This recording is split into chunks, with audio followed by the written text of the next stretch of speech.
बात करेंगे इस बार शिव के नाम से। शिव बड़ा ही प्रचलित नाम है।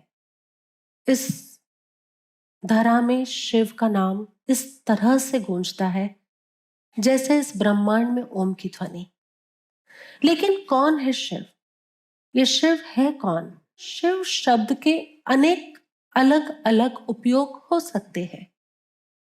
तो कब हम कौन से शिव से संबंध जोड़ना चाह रहे हैं, आपको इस बात का स्पष्ट विवेक होना चाहिए।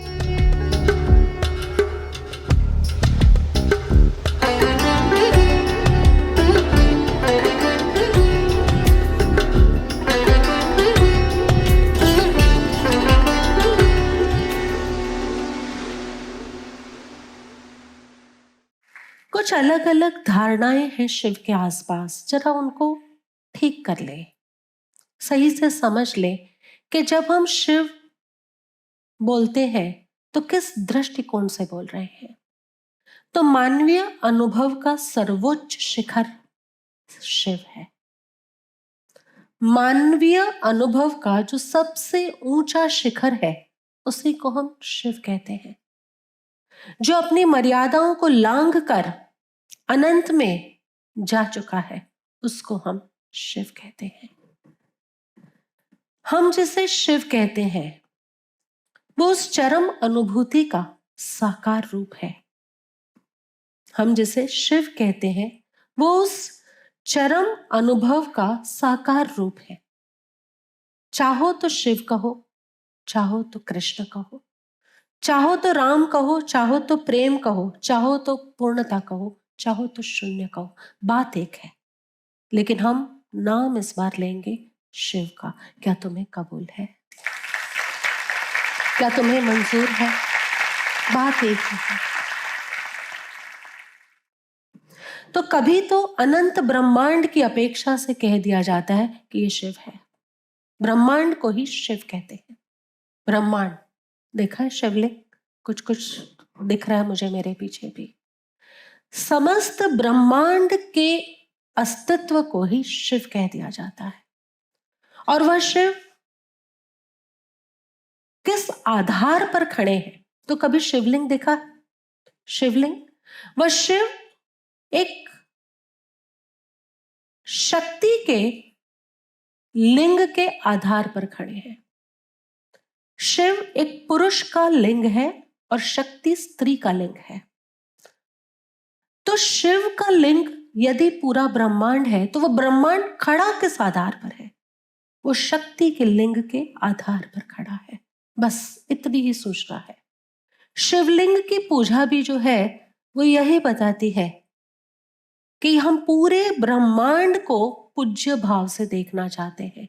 और ये पूरा ब्रह्मांड it is nothing but play of शक्ति एंड शिव। तो कभी कभी हम शिव बोलेंगे या शिवा बोलेंगे, उसको ज्यादातर शिवा बोल दिया जाता है। तो शिवा या शिव बोलेंगे तो समझना हम सकल ब्रह्मांड की बात कर रहे हैं। सकल ब्रह्मांड, और वो ब्रह्मांड किस आधार पर खड़ा है? तो one primordial energy, that is शक्ति। हर क्षेत्र और काल में कोई ऐसा होता है जिसके भीतर ये दस्तक आती है और वो इस शिव शक्ति के खेल को समझ पाता है। जिस क्षेत्र जिस काल में वो लोग पैदा हुए, जिन्होंने इस शिव शक्ति के खेल को जाना, पहचाना और दूसरों को भी उसे बताने में लग गए, वो सब महापुरुष, उन्हें भी हम शिव ही कहते हैं। कभी आदि योगी कह देंगे तो कभी आदिनाथ कह देंगे। जैन संस्कार में जाओगे तो उसे हम आदिनाथ कहेंगे, शैव में जाओगे आदि योगी कहेंगे। जिस भी क्षेत्र काल के अंदर जिसने भी इस परंपरा का आरंभ किया, वो जानने के बाद, अनुभव करने के बाद, उन सबको हम शिव कह देते, अवधूत कह देते, आरंभ करने वाले कह देते। तो उनको भी, जितने परमात्मा हुए उन सबको भी हम क्या कहते हैं? शिव। तीसरी बात, हमारे इस क्षेत्र काल में कोई समय और क्षेत्र की मर्यादा को पार करके उस अनंत में छलांग लगा गया और फिर लौट कर आके हमें उंगली पकड़कर उस ओर ले जाने का उपाय बताने लगा, वो भी शिव है, वो भी शिव।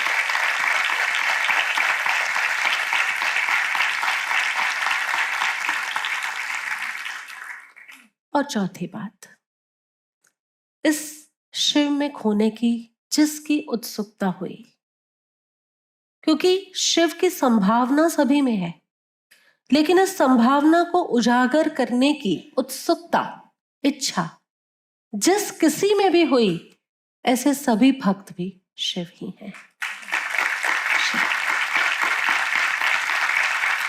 इसलिए शिव को शंभो कहते हैं कि वो इतने उदार दिल हैं।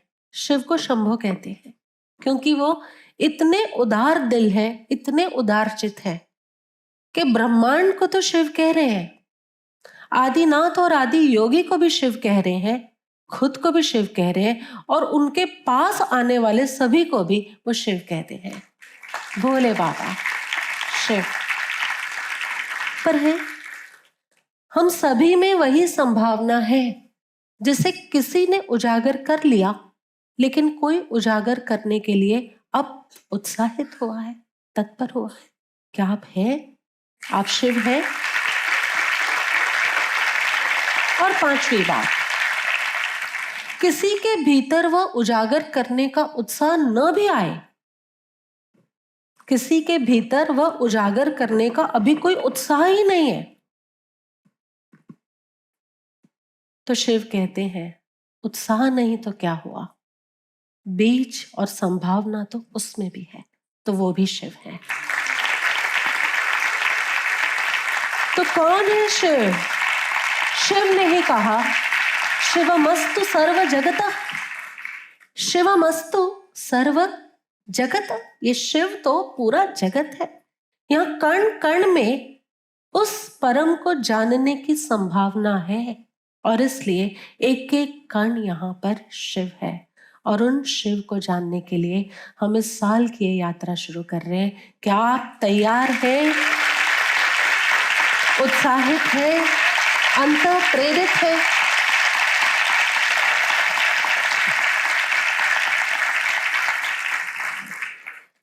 तो अनिवार्य रूप से शिव कौन है? अनिवार्य रूप से हमारे लिए शिव कौन हुए? एक जो मर्यादा को लांघ कर अनंत में जा पहुंचे हैं। मर्यादाएं लांघ दी, दीवारें गिरा दी, दीवार फांद कर उस ओर जाना है, कभी ये भी उदाहरण दिया था। लेकिन अब दीवार गिरा ही दे तो ये तो सबके लिए सहूलियत का कार्य हो गया, किसी को चढ़ना ही ना पड़े। तो जो मर्यादाओं को लांघ कर अनंत हो चुका है, दीवारें गिरा दी है जिसने, वो शिव है।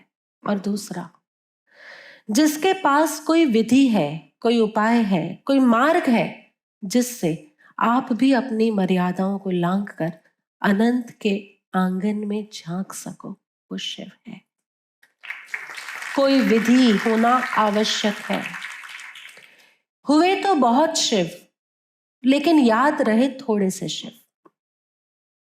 शिव सूत्र ही कहते हैं हुए तो बहुत शिव, गगन में जितने तारे हैं उतने ही शिव हुए, लेकिन याद रहे केवल कुछ तारे जो जगमगाए, जो झिलमिलाए, जिन्होंने दूसरों को रोशनी दी। और रोशनी देने के लिए कोई विधि होनी चाहिए, कोई मार्ग, कोई उपाय। तो शिव कौन है? शिव वो है जिसने मर्यादाओं का छेदन भेदन कर दिया और अनंत में प्रवेश पा चुके हैं। और शिव वो है जिसके पास वो मार्ग है, वो विधि है जिससे हम सब भी उस अनंत की झांकी पा जाए। क्या हम ऐसे शिव के प्रति समर्पित हैं?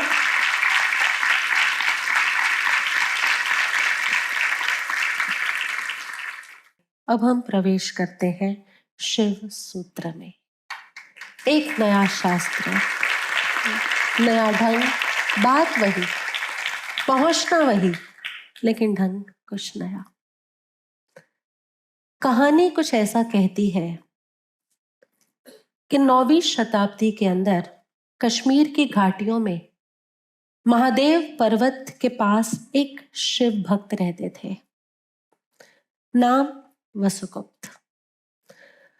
वह बार बार शिव की स्तुति करते, महामृत्युंजय मंत्र गाते कि मुझे बंधन और मृत्यु से मुक्त करो।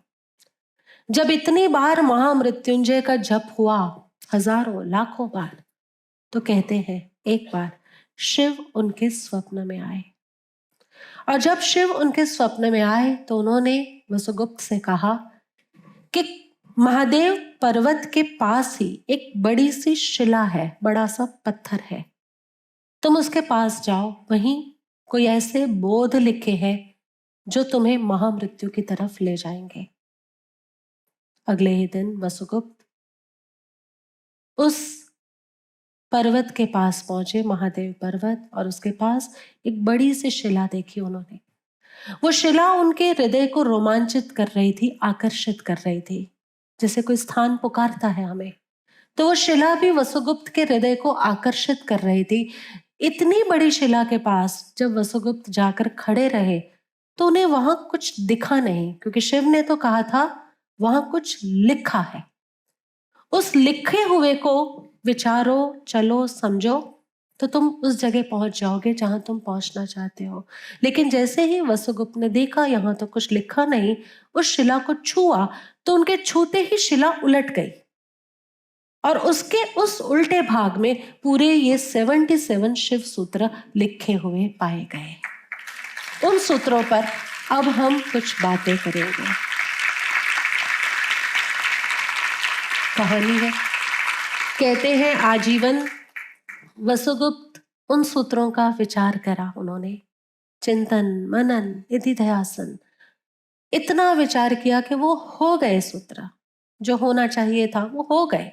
और उसके बाद जीवन भर उन्हीं सूत्रों का उन्होंने प्रचार किया, जो 9th सेंचुरी में लिखे हैं, आज 21st सेंचुरी में भी हमारे पास है। बताओ किस शिद्दत के साथ उन्होंने प्रचार किया होगा। आश्चर्य से भर गए, एक एक सूत्र उन्हें उनके उस अनंत सागर की ओर लेके जाता गया। शैव परंपरा के अंदर इन सूत्रों का बहुत महत्व है। शैविज्म के अंदर वैसे कहा जाता है 92 आगम है, 92, हमें अपने जैन के ही ज्यादा लग रहे थे, लेकिन शैव परंपरा के अंदर 92 आगम है। और उन आगमों का कोई उपनिषद है, कोई निचोड़ है, तो वो ये शिव सूत्र है। और इन परम सत्संग के साथ मेरा वादा है तुमसे कि उन हर निचोड़ को एक बार हम भी निचोड़ लें, ताकि हम उस परम सत्य तक पहुंच पाए। और पूरा कश्मीरी शैविज्म करके एक बहुत प्रख्यात एक सेक्ट है, सेगमेंट है, वो इन्हीं शिव सूत्रों पर खड़ा है। यही 77 शिव सूत्र जिनकी हम शुरुआत करेंगे। थोड़ा स्ट्रक्चर ढांचा देख लो कि ये शिव सूत्र 3 प्रमुख विभाग में बटे हुए हैं। शिव सूत्र 75 कोई कहता है, कोई 76, कोई 77, वॉटएवर। पहले विभाग को शांभव उपाय कहते हैं। इन तीनों भाग के अंदर उपाय दिया है। द वे ऑफ अवेकनिंग, उपाय किसका? The path of awakening. जो फर्स्ट अवेकनिंग है, जो पहला उपाय है, उसको शांभवो उपाय कहते हैं। 1 से 22 तक के सूत्र हैं इसमें, और कहते हैं ये परमोच्च सूत्र है, सबसे ऊंचे कोई सूत्र है तो वो ये है। ऐसे क्यों? तो इसलिए क्योंकि जिन्होंने इन सूत्रों को समझ लिया, इन 22 सूत्रों को समझ लिया, और सूत्र क्या है? 2-2 वर्ड के सूत्र हैं, 2 लाइन भी नहीं है, 2 वर्ड 3 वर्ड के सूत्र हैं। जिन्होंने इन सूत्रों को समझ लिया, जीवन में आत्मसात कर लिया, उन्हें उस अज्ञात के अनंत साम्राज्य में जाने के लिए अब कुछ और करने की जरूरत नहीं है। उन पर प्रभु की एक ऐसी कृपा बरसती है कि दे आर एयरलिफ्टेड, हमारी भाषा में दे आर जस्ट एयरलिफ्टेड। तो शांभवो उपाय जो है वो ये है कि when you get entry into the mystical dimension through just the grace of master, it is called the highest realm of spirituality. प्रभु की कृपा हुई और आप एयरलिफ्ट हो गए। शांभवो उपाय, इसलिए शांभवी एक महामुद्रा भी होती है, जिस मुद्रा का मतलब ही ये होता है कि यू आर बीइंग एयरलिफ्टेड। तो जो हाईएस्ट सूत्र जो है वो यही क्लेम करते हैं कि जिनके अंदर ये 22 बातें सेट हो गई, मान लिया, उनको फिर सीधा एक हायर ऑर्डर आता है और अपलिफ्ट करता है। अपने जीवन का एग्जैक्टली यही अनुभव है। जो 3 साल एक गहरी गड़मथल में गए, वो पूरा मंथन काल जो था, उसके अंत में 3 साल तो अब लगता है कुछ भी नहीं था। उन 3 वर्षों के अंदर the grace of the master, the grace of the beloved, आज की भाषा में, कि उस प्रियतम ने बस ऊपर उठा लिया, उस ज्ञात जगत के भेदों से ऊपर उठाकर उस अज्ञात अभेद के अंदर प्रवेश करा दिया। और ऐसा होता है, वो यहां भी पता चला कि इसको कहते हैं शांभव उपाय। जरूर पूर्व की कोई आराधना क्रम रहा होगा जिसके कारण इस जन्म में 3 साल भी नहीं लगे और शांभव उपाय सीधे एयरलिफ्ट हो गए। दूसरा उपाय शाक्त उपाय, सूत्र 23 से लेकर 32 तक है, 10 सूत्र बस। इन 10 सूत्रों को मध्यम उपाय कहा है, द सेकेंड अवेकनिंग। मध्यम उपाय यानी जो मिस्टिकल रियल्म है, वो अज्ञात का अदृश्य आंगन है, उसमें प्रवेश करने के लिए बहुत चिंतन मनन ये सब करना होगा। शास्त्र का अभ्यास, ज्ञानियों के वचन का अभ्यास, एक बार नहीं बार बार। एक सत्संग में सुन लिया नहीं, बार बार उनको सुनते सुनते आप तैयार हो जाते हैं शांभव उपाय के लिए, पहले वाले के लिए, कि आप एयरलिफ्ट कर लिए जाएं। शुष्क ज्ञान बिल्कुल मंजूर ही नहीं है हमें, शुष्क ज्ञान से नहीं पहुंचोगे। लेकिन जो भी गुरु चेतना के मुख से निकला, उसका बार बार चिंतन मनन अवलोकन, ये सब करते करते you are actually preparing yourself for the first set. First set क्या है? शांभव उपाय, यानी फर्स्ट अवेकनिंग, आप ऊपर उठ जाए। तो ये दूसरा एक सेगमेंट है, उसके अंदर 10 सूत्र हैं और उन 10 सूत्रों पर चिंतन मनन वगैरह की बातें चलेगी। और तीसरा, द थर्ड, इसको आणवो उपाय कहते हैं। शिव सूत्र के अंदर 33 से लेकर 77 तक सबसे ज्यादा सूत्र इसके ऊपर है। इसको आरंभिक उपाय कहा गया है। आरंभिक, पहला वाला परमोच्च, दूसरा मध्यम और तीसरा वाला आरंभिक। ये एक आरंभिक उपाय है और ये कहता है कि इस अज्ञात में प्रवेश करने के लिए पहले ज्ञात जगत में कहीं कोई एक ऐसी विधि, उपाय, कर्म कांड होना चाहिए जिस पर आपकी चेतना एकाग्र की जा सके।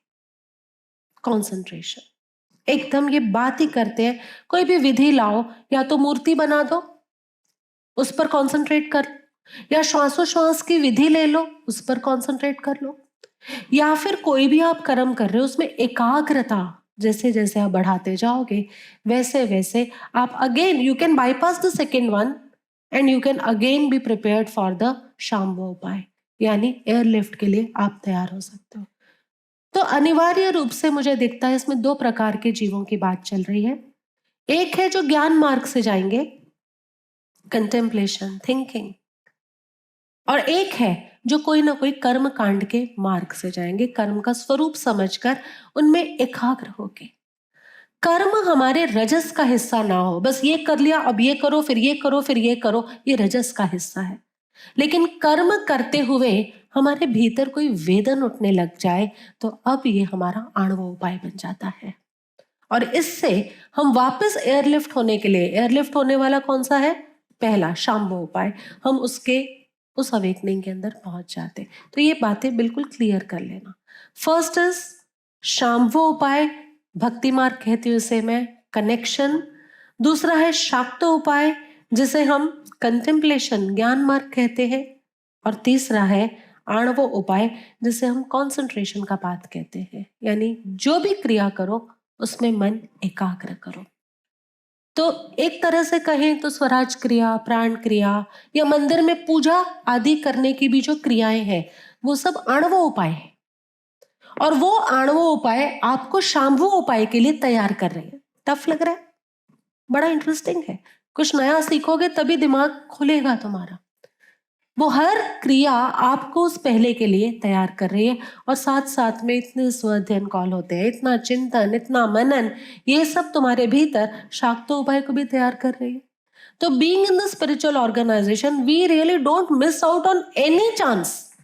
किसी चांस से कहीं कुछ भी हमारा बाकी ना रह जाए। And we'll be preparing you for airlift the शांभव उपाय।